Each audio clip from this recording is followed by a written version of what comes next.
हे व्रत करताना व्रत काय आहे, कसं आहे, कुठून चालू झालं याची पहिली माहिती सगळ्यांना असणं खूप गरजेचं आहे. तर त्यावेळेला त्या दासीला जे काही सांगितलं होतं की तुमची राणी जी आहे ही राणी पूर्वजन्मी एका वैश्याची पत्नी होती. आणि त्या बऱ्याचशा सेवेकऱ्यांमध्ये किंवा भक्तगणांमध्ये आणखीन एक प्रश्न असतो की हे करत असताना काही अडचणी आल्या तर काय करायचं. कोणत्याही व्रताचा गवगवा कधी करायचा नसतो, मोठेपणा कधी करायचा नसतो. श्री स्वामी समर्थ दादा. श्री स्वामी समर्थ. आता मार्गशीर्ष महिना सुरू होणार आहे आणि या मार्गशीर्ष महिन्यामध्ये गुरुवारचं व्रत केलं जातं. तर हे व्रत कशा प्रकारे केलं जातं हे सांगाल का जरा. श्री स्वामी ब्रह्मलीन प्रभूजी मोरेलाल यांना त्रिवार वंदन, ब्रह्मलीन प्रभूजी पिठले महाराज यांना त्रिवार वंदन आणि स्वामींना त्रिवार वंदन. सगळ्यात पहिलं की आपण या रूपरेषे चॅनलच्या मार्फत सगळ्या भक्तांना सगळ्या सेवेकरांशी संपर्क साधतो. या मार्गशीर्ष महिन्याचं गुरुवारचं व्रत कसं करायचं, काय करायचं हे बरेचसे संभ्रम सगळ्या सेवेकरांच्या भक्तगणांच्या मनात असतात. यावेळेला तर पुन्हा तिथीप्रमाणे आपण हिंदू धर्माच्या याच्याप्रमाणे कालगणनेप्रमाणे की हे व्रत जे आहे ते तिथीप्रमाणे आपण करत असतो. कोणती व्रत, कोणती पूजा अर्चा असते ती आपण तिथीप्रमाणे करत असतो. यावेळेला तेच झालेलं आहे की अमावास्या दुपारी 12:36 पर्यंत आहे आणि त्याच्यानंतर प्रतिपदा चालू होते, मार्गशीर्ष महिना चालू होते. पण ज्यावेळेला आपण हे चालू करत असतो व्रत पूजा, ज्यावेळेला सूर्योदय चालू असतो त्यावेळेला ती तिथी चालू असली पाहिजे. तर त्या दिवसाला, त्या तिथीला किंवा त्या व्रताला, त्या पूजेला महत्व आहे. त्यामुळे ह्या पहिल्या दिवसाच्या मार्गशीर्ष जे आहे गुरुवार तो न धरता 27 तारखेच्या गुरुवारी हे व्रत पहिला गुरुवार धरून साजरं करावं किंवा त्याचे व्रत पूजा अर्चा करावी. हे व्रत करताना सगळ्यात पहिलं की हे व्रत पुरुष महिला कोणीही करू शकतो. हे व्रत करताना सगळ्यांनी स्वच्छपणे धुतवस्त्र नेसून, धुतवस्त्र परिधान करून हे व्रत करावं. आणि हे व्रत करताना मन पहिलं की मनामध्ये कोणतीही शंका, आशंका किंवा जास्त करून की मी, कारण हे व्रतच असं आहे की आर्थिक प्रगतीसाठी हे व्रत जास्त करून केलं जातं.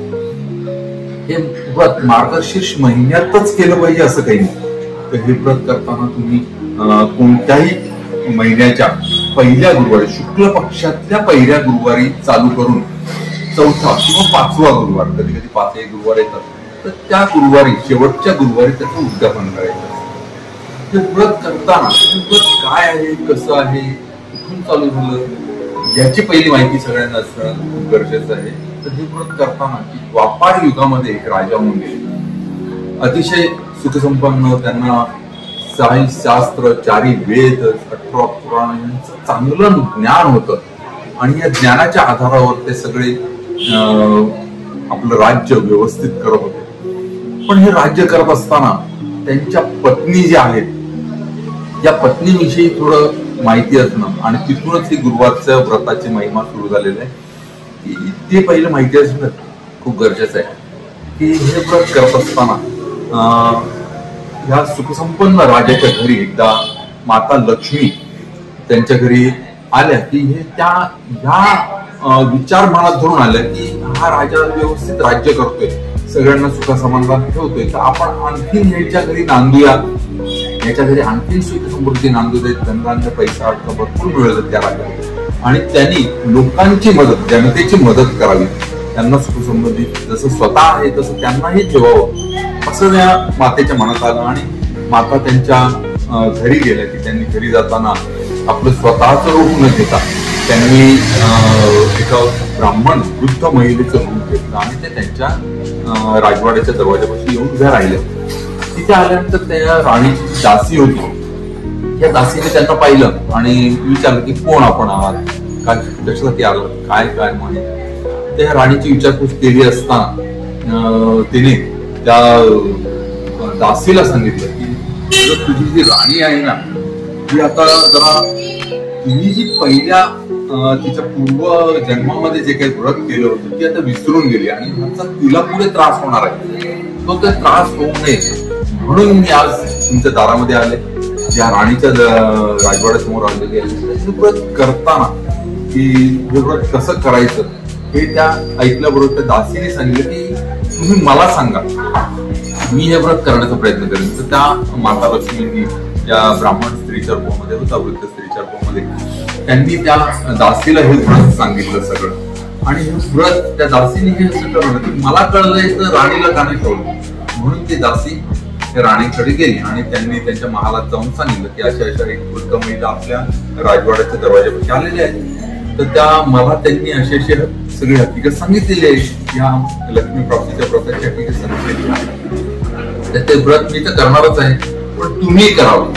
तर ते राणीला काही सहन झाले नाही, कारण की तिच्या पैशा अडकामध्ये आणि धनधान्य सुखसमृद्धी सगळी तिच्याकडे नांदत असल्यामुळे तिला त्याचा थोडा गर्व झाला. आणि गर्वाचं घर नेहमी खाली मन ही सगळ्यांना माहितीच आहे. तर त्याप्रमाणे त्या राणी त्या दासीवरही ओरडल्या आणि पूर्ण त्रागात करत करत त्या दरवाजापाशी आले त्यांच्या राजमाताच्या. आणि त्यांनी त्या वृद्ध महिलेला बघितलं आणि त्यांचा तिथे नेहमीच्या याच्याप्रमाणे त्यांनी अपमान केला. तर तो अपमान त्यांनी माता लक्ष्मी, त्या स्वतः माता लक्ष्मी त्यांना ते माहिती होती सगळी, त्याच्यामुळे त्यांनी त्याचा काही राग मनात ठेवला नाही. त्या तिथून जायला लागल्या.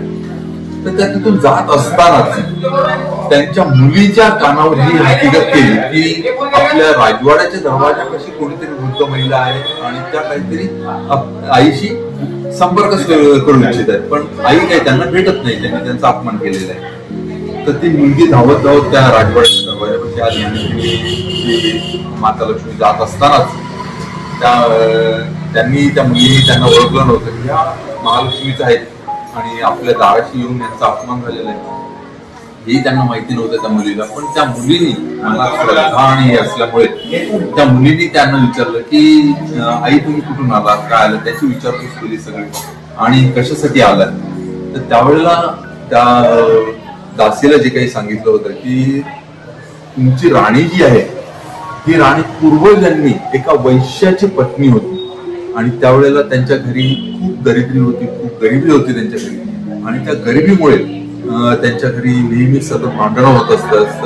तर त्या वैश्य त्या महिलेला नेहमी मारझोड करत असे आणि ह्याच्यातून सुटण्यासाठी म्हणून त्याला त्याच वेळेला मीच पुन्हा म्हणजे माता लक्ष्मीने येऊन त्यांना सांगितलं होतं की बाई तू हे व्रत कर, एक व्रत आहे, 1 महिन्याचं व्रत आहे, हे तू कर. आणि हे करत असताना हे व्रत केल्यानंतर तू ह्या सगळ्या जाचातून सुटशील, ह्या सुखसमृद्धी तुला सगळी प्राप्त होईल, संतती संपत्ती तुला लाभेल आणि पुढे तू समाधानात नांदशील.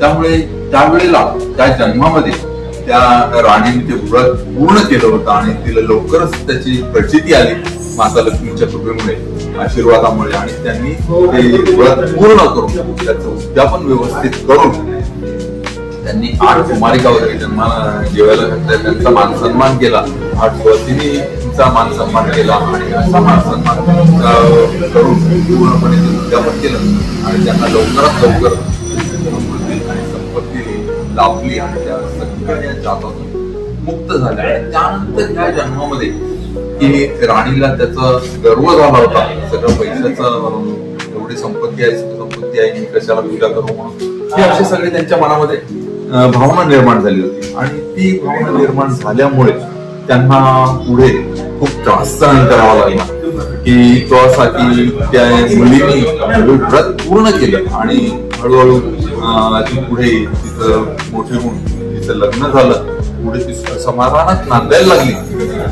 आणि नांदत असताना इकडे त्यांच्या आईकडे मात्र, या राजाकडे मात्र सगळी वाताहत व्हायला लागली होती, कारण त्या राणीने माता लक्ष्मीचा अपमान केला होता. दारात आई आल्यानंतरही त्यांना घरात त्यांनी स्थान दिलं नाही आणि त्याच्यामुळे त्यांना खूप त्रास सहन करावा लागला. मातेचा अपमान झाला होता तिथे, म्हणून त्यांचा पैसा अडका सोनं हे सगळं हळूहळू लयाला चाललं होतं, सगळी संपत्ती लयाला चालली होती, राज्य लयाला चाललं होतं. आणि त्याच्यामुळे की आईच्या कानावर मात्र ही हकीकत अशी गेली होती की आपली मुलगी खूप समाधानात नांदते तर तिने राजाला सांगितलं की तुम्ही जरा मुलीकडे जाऊन या आणि तिला आपली सगळी हकीकत सांगून की आता आपली काय परिस्थिती आहे तर ती आपल्याला त्याच्याप्रमाणे मदतही करेल. म्हणून राणीचं बोलणं ऐकून राजा आपल्या मुलीकडे गेला तिच्या सासरी आणि तिथे गेल्यानंतर मात्र त्यांनी सगळं आपल्या मुलीचं वैभव बघितलं आणि त्यावेळेला राजा त्यांच्या मुलीकडे गेला होता त्यावेळेला मात्र असा योगायोग होता की तो नेमका मार्गशीर्ष महिन्यातलाच गुरुवार हे व्रत मुलीचं चालू होतं आणि हे व्रत चालू होतं आणि त्याच वेळेला राजा त्यांच्या महालमध्ये गेला होता. त्यावेळेला राजा तिथे आल्यानंतर अगदी हालाकीच्या परिस्थितीमध्ये होता आणि ती मुलगी तर तिथे तिचं व्रत चालू होतं. तिच्या दासी बाहेर असल्यामुळे त्यांनी बघितलं की अरे आपल्या राणीचे वडील आलेले आहेत. त्यांनी त्या राजाला सगळं मान सन्मान करून त्यांना व्यवस्थित चांगली वस्त्र वगैरे देऊन त्यांना महालामध्ये आपल्या राणीसमोर ठेवून आले म्हणजे या राजाच्या मुलीसमोर. आणि या राजाच्या मुलीसमोर आणलं असताना त्या मुलीने बघितलं की अरे असं झालेलं आहे आपल्या वडिलांची अशी आता झालेली आहे तर तिने आपल्या वडिलांना काही मदत व्हावी म्हणून तिला त्या गुरुवारी वगैरे पूजा झाल्यानंतर त्यांना प्रसाद वगैरे दिला आणि त्याच्यानंतर तिला अगदी सोनं नाणं मोहरांचा हंडा वगैरे असं भरून दिला आणि ते आपल्या तिचे वडील आपल्या घरी त्यांच्या राज्यामध्ये निघून गेले.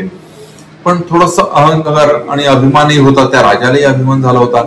त्याच्यामुळे त्यावेळेला घरी गेल्यानंतर मात्र त्या राणीने तो हंडा उघडून बघितला. हंडा उघडून बघितल्यानंतर त्यांना आश्चर्याचा धक्का बसला की त्यामध्ये सोनं नाणं तर गायब झालं होतं आणि हा माता लक्ष्मींचाच चमत्कार होता की त्यांना कुठेतरी चुकीच्या रस्त्यावर चाललेल्यांना चांगल्या रस्त्यावर आणण्याचा त्यांचा प्रयत्न होता. त्या राजाला आणि राणीला आणण्याचा प्रयत्न होता आणि असं करत असताना काहीतरी त्यांना एक की असं सहजासहजी आणता येत नाही माणसाला म्हणून त्यांनी एक चमत्कार घडवून आणला तिथे की तो हंडा उघडल्यानंतर त्याचं झाकण उघडल्यानंतर त्याच्यामध्ये सगळा कोळसा होता सोनं नाणं गायब झालं होतं. हे बघितल्यानंतर मात्र राणीच्या पुन्हा आश्चर्याचा धक्का बसला की असं कसं काय झालं की तुम्ही तर सोनं नाणं घेऊन आला होता आणि सोनं नाण्याचा कोळसा एवढं पटकन कसा कळू दे. म्हणून ती राणी त्या राजाने तर तिला मुलीची सगळी एक सांगितली होती म्हणून ती राणीच्या मुलीपाशीने मी जाऊन येते म्हणून आणि ती राणी तिकडे गेली आणि ती राणी ज्या वेळेला तिकडे गेली होती मुलीच्या सासरी त्यावेळेला योगायोगाने राणी ज्या वेळेला गेली होती त्यावेळेला त्या मार्गशीर्ष महिन्यातला शेवटचा गुरुवार चालू होता आणि उद्यापनाची वेळ झाली होती आणि ही वेळ झाल्यानंतर त्या मुलीला समजलं की माझी आई तिची आई तिला भेटायला आलेली आहे. तिने त्या आईचा योग्य तऱ्हेने सन्मान केला. तिला हळदी कुंकू वगैरे जे आहे सुवासिनीचा सन्मान असतो तो सगळा त्या मुलीने केला आणि त्या मुलीने तिला त्या व्रताची सगळी हकीकत सांगितली की असं हे व्रत आहे हे तुम्ही कराय. त्यामुळे त्या मुलीला सगळ्या हकीकत सांगून की तिथून मग आई त्या व्रताचं उद्यापन वगैरे त्या मुली बरोबर तिने ती पूजा अर्चा केली गुरुवारची आणि ती सगळं ते कसे करायचे काय करायचे हे पूजा अर्चा करून आपल्या घरी निघून आली. आणि अशा प्रकारे हे पुढे व्रत जे आहे या प्रकारे पुढे आईने ते व्रत चालू केलं आणि पुन्हा जे काही वैभव सगळं नष्ट झालं होतं ते पुन्हा वैभव त्या राजाला त्या राणीला प्राप्त झालं. त्या महालक्ष्मीच्या माता लक्ष्मीच्या कृपेने सगळं घडलं त्यांच्या घरी आणि सगळं वैभव त्यांना पुन्हा मिळून ते सुख समाधानात पुन्हा राजा राणी नांदायला लागले आणि पुढे पुन्हा दर मार्गशीर्षामध्ये त्यांनी ते व्रत चालू केलं. हे व्रत फक्त मार्गशीर्षामध्येच करायचं असं नाही. मार्गशीर्ष महिन्यात आता ह्या मार्गशीर्ष महिन्याला या कथेमुळे महत्व आलं की ही घटना मार्गशीर्ष महिन्यातच घडली आणि म्हणून आज सगळे मार्गशीर्ष महिन्यातच हे सगळं पूजा अर्चा किंवा हे लक्ष्मीचं महालक्ष्मी प्राप्तीचं व्रत महालक्ष्मी प्राप्ती किंवा पूजा अर्चा जी आहे ही कशासाठी करतात सगळे ही घरातली सुख संपत्ती सुख नांदण्यासाठी सगळ्यात आज महत्वाचं काय आहे की आर्थिक दृष्ट्या माणूस संपन्न असला तर बऱ्यापैकी सगळे स्वप्न तो आपले साकार करू शकतो आणि म्हणून हे महालक्ष्मीचं व्रत सगळेजण करत असतात. पण हे महालक्ष्मीचं व्रत जे आहे हे फक्त मार्गशीर्ष महिन्यातच न करता प्रत्येक महिन्याच्या शुक्ल पक्षातल्या गुरुवारी सुरुवात करायचं आणि त्याचं उद्यापन जे आहे हे त्याच कृष्ण पक्षातल्या शेवटच्या गुरुवारी करायचं असतं. आता हे करत असताना कधी कधी 4 गुरुवारही येतात, कधी कधी 5 गुरुवारही येतात. आणि हे करत असताना बऱ्याचशा सेवेकऱ्यांमध्ये किंवा भक्तगणांमध्ये आणखीन एक प्रश्न असतो की हे करत असताना काही अडचणी आल्या तर काय करायचं. तर अडचण आल्यानंतर ते व्रत बंद न ठेवता हे व्रत दुसऱ्या कोणाकडून तरी ते करवून घ्यायचे. मग ती कोणत्याही प्रकारची अडचण असो, पण ते व्रत करताना मात्र बाकी कोणतीही पूजा अर्चा त्या महिलेने किंवा पुरुषांनी न करता हे व्रत त्या दुसऱ्या सेवेकऱ्याकडून किंवा भक्ताकडून ते करवून घ्यायचं. पण त्या दिवशीचा उपवास मात्र त्या सेवेकऱ्याने किंवा जो ते व्रत करत असेल त्यांनी तो उपवास चालू ठेवायचा असतो. आणि उपवास करताना सकाळपासून ते दिवे लागणीच्या वेळेच्या नंतर उपवास जास्त उशीर न करता उपवास सोडायचा असतो. आता उपवास करते वेळी सकाळी फळं वगैरे किंवा दूध वगैरे हे घेऊ शकतात. त्याप्रमाणे सगळा हा उपवास करून हे व्रत व्यवस्थित रीतीने सगळ्यांनी पार पाडायचे. पण हे व्रत करताना आणखी आहे की काही चुकू नये, काही आपल्याकडून घडू नये, चुकीच्या पद्धतीने आपली सेवा होऊ नये, ह्या खूप कुशंका मनात असतात. त्यामुळे ह्या स्वामी मार्गामध्ये दादांच्या माध्यमातून, विठ्ठल महाराजांच्या माध्यमातून दादांकडे आणि दादांच्या माध्यमातून, दादांच्या माध्यमातून ही काही स्तोत्र मंत्र आपल्या सगळ्या सेवेकऱ्यांपर्यंत पोहोचलेली आहे. ती माहिती होती, पण ती कशी करायची, काय करायचं, कधी वाचायची स्तोत्र हे आपल्याला माहिती नव्हतं. त्यामुळे दादांनी आपल्यापर्यंत त्या सेवा खूप चांगल्या सोप्या पद्धतीने आपल्या सगळ्या सेवेकऱ्यांपर्यंत पोहोचवली. महालक्ष्मींची पूजा जी आहे किंवा आर्थिक प्राप्तीसाठी, आर्थिक प्रगतीसाठी ज्यावेळेला पूजा अर्चा किंवा काही व्रत वगैरे आपण करतो, ही व्रत नेहमी संध्याकाळच्या वेळेला दिवे लागण्याच्या वेळेला जास्त करून करायची असतात. त्यावेळेला लक्ष्मी येण्याची वेळ असते, महालक्ष्मीचं आगमन आपल्याकडे येण्याची वेळ असते की ह्या वेळेला हे सगळे स्तोत्र मंत्राचं पठण करत. त्या स्तोत्र मंत्रामध्ये हे महालक्ष्मी व्रत तर आहेच, पण त्याच्याबरोबर व्यंकटेश स्तोत्र आहे, विष्णू सहस्त्रनाम आहे, श्री सूक्त आहे, महालक्ष्मी गायत्री मंत्र आहे, विष्णू गायत्री मंत्र आहे, त्याच्यानंतर कुबेर मंत्र आहे. या स्तोत्र मंत्रांचं पठण त्याबरोबरच केलं तर आणखी चांगल्या प्रकारे सुख संपत्ती आपल्या जीवनामध्ये नांदू शकते. असा ह्या केंद्र स्वामी मार्गातला सगळ्या सेवेकरांचा, बऱ्याचशा सेवेकरांचा अनुभव. ही सेवा करताना मात्र एक लक्षात ठेवायचं की अभिमान आणि गर्व कधी नाही. मी एवढी सेवा केली, तेवढी सेवा केली, मी ह्या वस्तू आणल्या, असं एवढ्या जणांना जेवायला घातलं, हे पहिलं बाजूला ठेवायचं. असा याचा गौरवा कधी कोणत्याही महालक्ष्मी व्रतच नाही, कोणत्याही व्रताचा गौरवा कधी करायचा नसतो, मोठेपणा कधी करायचा नसतो. साधेपणाने आणि स्वच्छ मनाने ही व्रत पूर्ण करायची असतात. आणि त्या व्रतांचं कोणतंही व्रत, त्या व्रताचं उद्यापन मात्र नेहमी करावं. उद्यापन केल्याशिवाय त्याचं फलश्रुती, फलप्राप्ती आपल्या पत्रात आपल्या उंचीवर पडत नाही, हे पहिलं लक्षात ठेवायचं. आणि त्याप्रमाणे सगळ्यांनी मार्गशीर्ष महिना येतोच आहे की मग सांगितल्याप्रमाणे पहिल्याच जो आहे अमावास्या, कार्तिक अमावास्येच्या गुरुवारी हे व्रत न करता त्याच्या पुढच्या 27 तारखेच्या गुरुवारी 27 नोव्हेंबर पासून हे व्रत पुढे चालू करावं. पुढे 4 गुरुवार हे व्रत त्याप्रमाणे सगळ्यांनी हे व्रत जरूर करावं. आणि हे व्रत करताना सांगितल्याप्रमाणे मोठेपणा अजिबात करू नये, साधेपणाने जेवढं आपल्याला जमेल त्याप्रमाणे हे व्रत ओढून काढून व्रत कोणतीही करायची नाही. आपल्या ऐपतीप्रमाणे, आपल्या अनुभवाप्रमाणे जसं जमेल त्याप्रमाणे हे व्रत स्वच्छ मनाने करावं. श्री स्वामी समर्थ. खूप छान माहिती दिली दादा तुम्ही. श्री स्वामी समर्थ. श्री स्वामी.